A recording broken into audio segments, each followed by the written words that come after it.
Welcome to the Wizard of Cause, your go-to podcast for social impact, where we speak to innovative businesses, how they give, and of course, the charities that they love and inspire them. Now, whether you're an entrepreneur, a startup founder, or a business professional looking to stay ahead of the curve, the Wizard will show you how to build lasting social impact on the world. Are you ready to grow, give, and be inspired? Let's get started. Hey, are you looking to scale your business from figures to six figures or six figures to seven figures? If you are, I have the perfect thing for you. What I want you to do today is I want you to go download a book. This book is going to take you through my 3-pillar system. It's 100% free. All you have to do is go to growfast.cash. I say again, go to growfast.cash and you're going to be able to download my free international best-selling book, which is called Be Good, Be Brief, Be Gone. You can take that book. It's going to help you scale your business to the next level. Again, go download it. Be good, be brief, be gone. Growfast.cash. I say again, growfast.cash. Enjoy. I got a chance first to go to your website, and wow, that's something where a lot of people really skimp, and yours is not bad. I like the video was short. It was Okay, a good. 1 minute video, right? Did some explanation, but I'd love. I find no matter how good a website is, it's a little two-dimensional compared to talking to a human being the way God intended. Right. I'd love you to give it to me in your own words and tell me what y'all are all about. Well, number one, thank you for the compliment on the website. We also recognize that it's severely lacking in certain ways. We're actually in the process of completely the complete reboot of our web presence. Every time I meet somebody that has a decent website, and I've seen some websites that are done on $12.50 while driving in the car, right? And you're the driver. It's always the better websites that they apologize for. Actually, Well, it's always a work in progress, right? It has a lot of, I mean, it's not current and it's got some navigation problems and whatever else. But anyway, but thank you. I certainly will pass that along to my communications team. So NAWB exists to serve, support, and represent the 590 organizations across the country that are deeply committed to helping people and talent and business come together in more efficient and more effective ways. I mean, that's kind of our core of our being, is that we support those organizations. Ultimately, we're all driving towards what we believe is a construct around economic vitality and community for all of our neighbors. And that's the blood of anything that makes everything move. Well, I mean, that's the key, right? I mean, you look at any sort of economic projection, we need everybody and their brother and their sister and their third cousin working, right? So our economy demands that we move past any of the divisive, whatever word you want to use, framing around, equity issues and those kind of things. Those are all things that we believe in. But the economic reality is we got to have everybody working that can. Our economy demands it. And so, our job is to try to help those organizations find the way to do that locally in every possible way they can. So that's what we do. So how are you, forgive me, everybody always wants to jump into brass tacks, but when I saw your stuff, and I had to dive into it a little bit, how are you dealing with the world and these business? Because you're going to say, Will, I've never heard this, but every business owner I know is desperately in need of people. Yeah. Right? Yep. Desperately. And they're lucky if they're only 10% short. Yeah. Right? So what do you do in this modern situation where you're like every potential person is walking down the street, you need staffing, and they for some reason feel like either there are no jobs out there, um, or they don't qualify. What's the biggest hurdle you're facing right now? And if you could grab everybody by the scruff of their neck and yell one thing at them, what would that be? I think there's two things. One, I think that the way that business has thought about talent acquisition is broken, Hmm. and it blocks you from accessing talent that in the current model you don't consider. That has everything to do with sort of the college degree requirement that's unnecessary. They're really not business is not really understanding the competencies that are necessary to do the job so that they can find people with those competencies. I think that, and the way that we tell our story as potential employees to potential employers is broken too. And so I think that that one thing is to be open to different ways to understand um, what it is as a business owner, what you need done, and how you can find the talent to get that thing done. I think that's number one. Number two, I would say is that on the job seeker side, number two, I would say is that the world of work is changing so quickly and so rapidly that and we've known that the days of working for one place for 40 years they've been long gone. But now individuals really do have to sit in the seat of driving and navigating their own careers. And so that means that you've got to be about building your own competency sets and in ways you never thought you would have to, whether you're 55 or whether you're 25. You just have to. And that's the great thing about local workforce boards is that they sit in the middle of that and try to help sort of, we talk about a concept, it's not on the website yet, but we talk about a concept of like, we're the local workforce infrastructure. Like our organizations are the ones that figure out where the roads need to go, what needs to be a boulevard, what needs to be a highway, where are the on-ramps and the off-ramps, when there are potholes, who's got to fix that stuff. Like our organizations are the ones that bring all those players together to build the right infrastructure to be able to help talent get to business very quickly, right? And frictionlessly. Right. So those would be two things that I would say. I've got businesses, and I swear, and if their message could get out, um, and they've come down to the point as they're like, listen, you don't have to need to know what you've got to do. If you want a job and daggum, you will show up and say, I'll learn Yeah. what you're going to teach me. I got a place for you. Yeah. Right. Yep. And I wish more people knew that. There's a video and it's online, and it's an older man, um, with no shirt on, you know, sweating on the side of the street, and he approaches somebody, and they're like, "Listen, let's, how about let's get you some work." And the guy blasted back. He's like, "Where am I supposed to get a job? How? Tell me how, right?" And trying to do this in rapid fire to intimidate anybody. And I would have said, everybody is hiring, right? Everybody is hiring.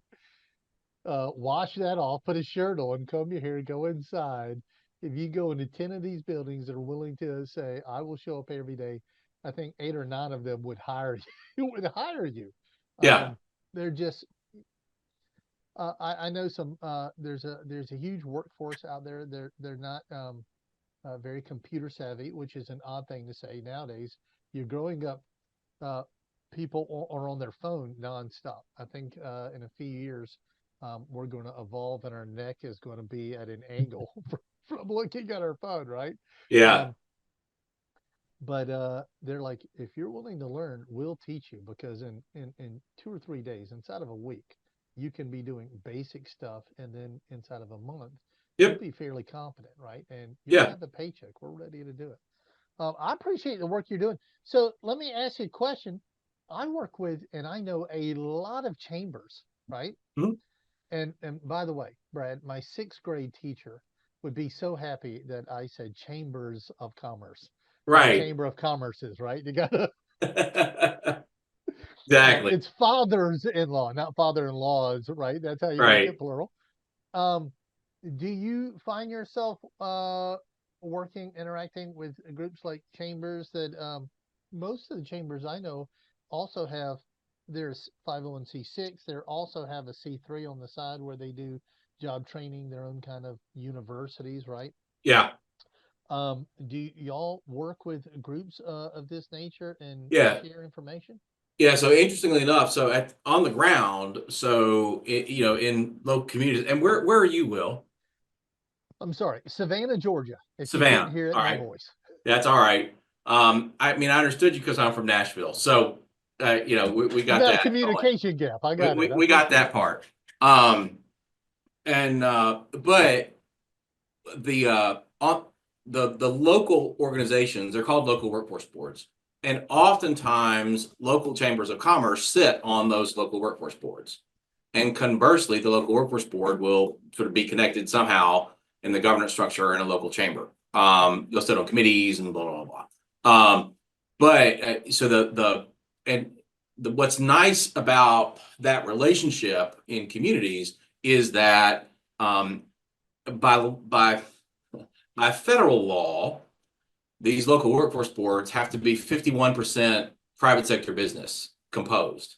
Mhm. And so the best way to get that is to really work closely with your local chamber because that's how you're going to get access to small and medium-sized business who Amen. are really the drivers in local economies. The big boys like Verizon and Walmart and Amazon and whatever else, I mean, they obviously, they can move the needle related to GDP and that kind of stuff. But in terms of employment, it's really small and medium-sized business that employ 80-85% of the people in this country. So having access to those groups on the ground is really, really critical. And so those relationships with chambers are vastly important. Two things on that point. One, like in Memphis, Tennessee, the chamber is actually the fiscal agent of the workforce board. So the money that flows from the federal government to the state, the flow in Tennessee, Memphis, flows to the chamber, and they operate the business side of the Right. local workforce board. Secondly, I came into this job about a year and a month ago, and pretty quickly, I reached out to the CEO at the International Economic Development Corporation and the CEO of the Association of Chamber of Commerce Executives, and invited them to lunch. And we have lunch probably every quarter. And I like this quarter, lunch. this quarter, one of the things that we're going to be doing is I have a podcast. Anyway, so the three of us are going to sit down and sort of do like a round table conversation about how powerful it is when those three entities, economic development, chamber, and workforce development on the ground in the community really are aligned, and the kind of transformation and opportunity that it can create for to ultimately, again, result in economic vitality in the community. So, yeah, I mean, they're vastly important. I I would love you to send me information on that Okay, before that actually launches because I'd love to be the fly on that wall. That's yeah, absolutely, happy to. so tell me something. So this though, as an organization, in of itself is a nonprofit. Correct. We're a 501(c)(3) Okay. membership. Yeah, we're an organizational membership association. Looking to grow your business beyond 5 figures, 6 figures, 7 figures plus, what I want you to do is go download this book. The title is called Be Good, Be Brief, Be Gone. It will help you grow your business past 5, 6, and 7 figure. Go download the book today, growfast.cash. I say again, growfast.cash, and download the book for absolutely free. And we have roughly about 50% of the local and state, because there's local workforce boards and then there's a state workforce board Yeah. in all states and territories. And about 50% of them are dues paying members of our organization. That makes up about I don't know, roughly 20 some odd percent of our top line. We hold a big conference every year, and that's about 50% of our top line. And then we have grants that we operate, which makes up the bulk of the rest. We do some business development activity, little bit of philanthropy. And one of the things, sort of what piqued my interest, I mean, passive revenue always piques your interest, but one of the things that really piqued my interest was when I was brought on board, my board of directors was I followed a gentleman who'd been here for about 15 years, and the organization was to say it was sleepy would be an understatement. Okay. And one of my objectives, sort of pretty early on, it was pretty clear, was that my board wanted me to diversify my revenue, like our revenue streams. And secondarily, they wanted me to grow. And so we've got for my fiscal year is October, September. My board just passed our budget about 4 or 5 weeks ago. A little bit longer than that, but anyway, we've got a 20% growth target for this coming year. We're relatively small. I inherited a 3.4 million organization. In terms of sort of what I'm used to, if you looked at my background at all, I come from the world of Goodwill, and and when you put all the Goodwills together, it's a $7 billion entity. And their central office, Goodwill Industries International, has a top line somewhere around 60 million a year.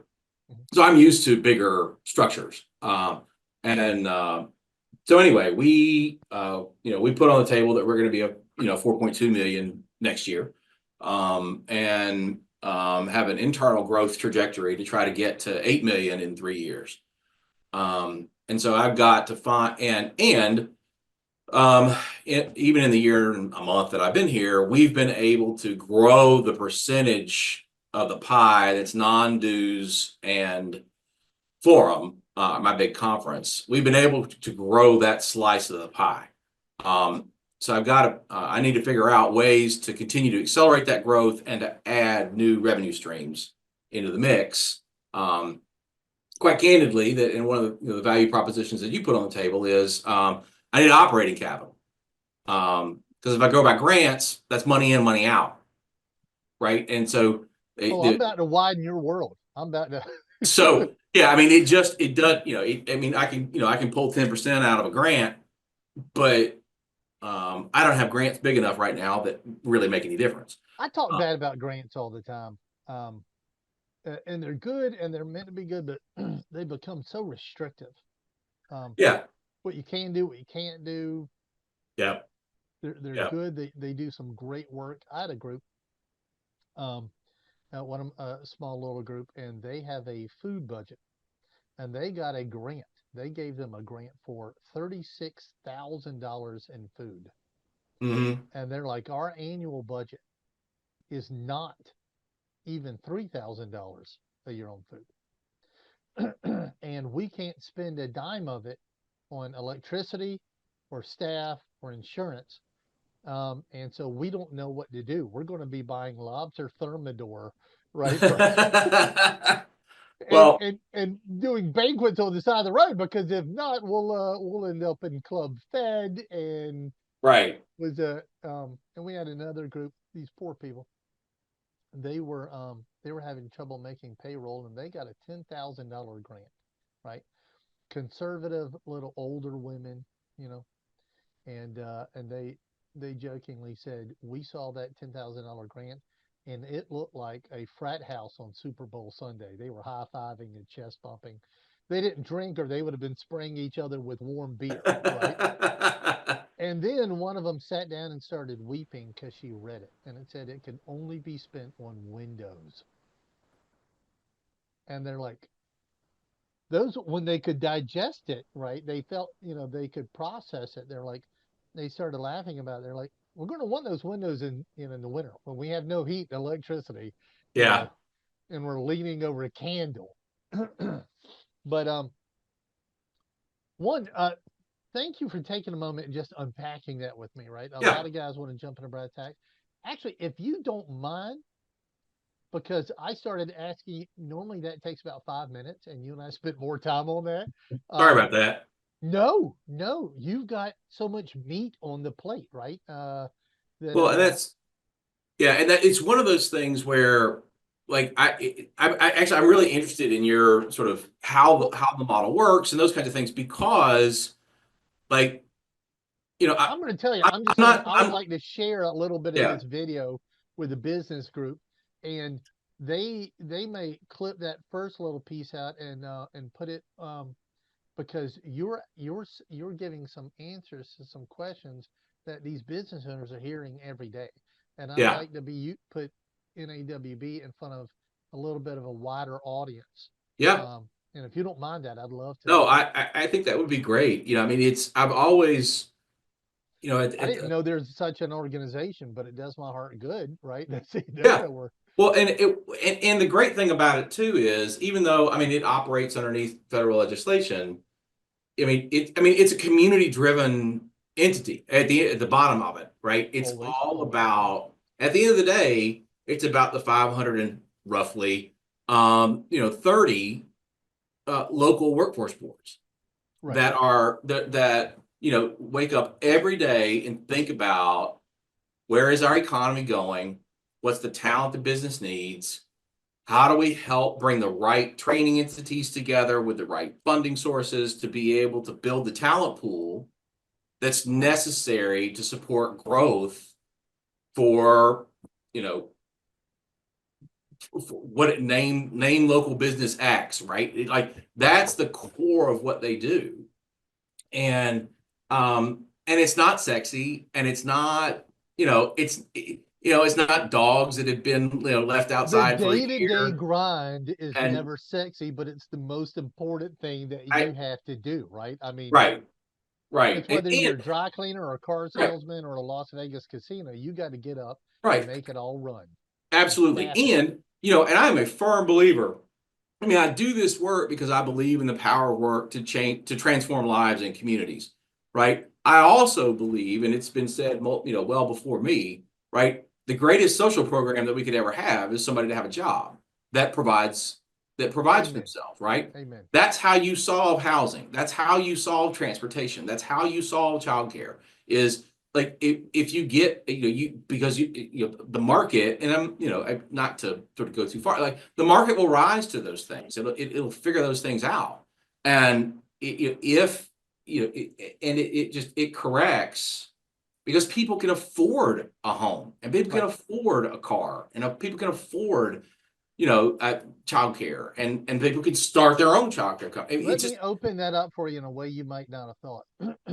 One of my groups is a is a jail ministry, right? yeah, I saw And that they online. Yeah, yeah, they developed. They're probably going to have to change the name now because of the language. There's a group called the Chatham Transitional Ministry, and it has nothing to do with that, right? It has to deal with people that are leaving the jails and going yeah, back into the world. And the biggest thing they do is get people jobs. And so they place 100 jobs um, in Southeast Georgia here a year, right? yeah, Which is a great number. And the woman that herself went through the drug courts, whole 9 yards, with her own demons, and now she is the Energizer Bunny about getting people jobs. She says these people that are coming out of the jails, when we get them jobs, they work harder, they do all this stuff because they want what you and I take for granted. They want a job, they want to pay taxes, they want to go home. He said, she makes a joke. She says, Brad, they're not breaking into your house because they're tired. They worked a full work day. They want to go home, have dinner, sit on the couch, and watch some mindless television. yeah. And what you and I, find is the grind. Hey, we all want to scale our business. Hey, I have the answer for you today to help you do that. If you're looking to scale from 5, 6, even 7 figures and beyond, book called Be Good, Be Brief, Be Gone. I'm going to give it to you for free. All you have to do is type in growfast.cash. I say again, growfast.cash, and you can download the book for absolutely free. I hope the book helps you this year. Take your business to the next level. Again, go grab the book, growfast.cash. I say again, growfast.cash. I wish you the best and grow, scale, and win. That wraps up today's episode of The Wizard of Cause. We hope you've enjoyed the insights and ideas shared in today's conversation. Now, if you found value in this episode, don't forget to subscribe and tell us how we're doing. Your feedback helps us bring you more content that matters. And of course, stay connected with us for updates, tips, and more. Until next time, keep giving, take care, and keep making an impact.